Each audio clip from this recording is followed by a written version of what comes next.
গাজীপুরের টঙ্গীতে অভিযান চালিয়ে শীর্ষ সন্ত্রাসী শাহরিয়ার হোসেন সৈকত সহ 6 সহযোগীকে গ্রেপ্তার করেছে র্যাব। এ সময় তাদের কাছ থেকে অস্ত্র ও হেরোইন উদ্ধার করা হয়।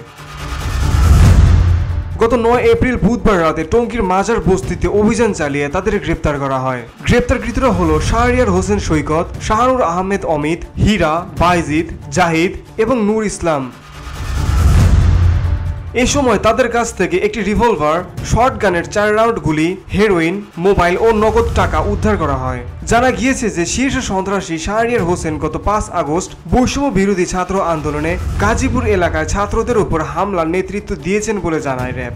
এছাড়া তিনি গাজীপুর মহানগর তাঁতি লীগের যুগ্ম সাধারণ সম্পাদক ছিলেন। পাশাপাশি সৈকত সেলসম্যান হিসেবেও কাজ করতেন। বসুন্ধরা, উত্তরা, বনশ্রী, কুড়িল ও বাড্ডা সহ রাজধানীর বিভিন্ন স্থানে অভিজাত ও অত্যাধুনিক মানের ফ্ল্যাট কেনার এক নির্ভরযোগ্য প্রতিষ্ঠান প্লেজেন্ট প্রপার্টিজ লিমিটেড। তাই আপনার স্বপ্নের আবাসনের জন্য আজই যোগাযোগ করুন।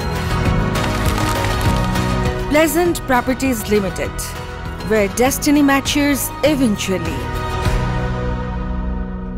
মেজর 1 এর company commander major Mohammad Ahnaf Rashid bin Halim জানায়, শীর্ষ সন্ত্রাসী শাহরিয়ার হোসেন সৈকত বিভিন্ন সময় মাদক সম্রাট রবিউল ইসলাম বাবুর সহযোগী হিসেবে অস্ত্রসহ টঙ্গী এলাকায় শোডাউন সহ মাজার বস্তির বিভিন্ন স্পটে মাদক ব্যবসা করে। এর আগেও যৌথ বাহিনীর অভিযানের সময় সে পালিয়ে যায়।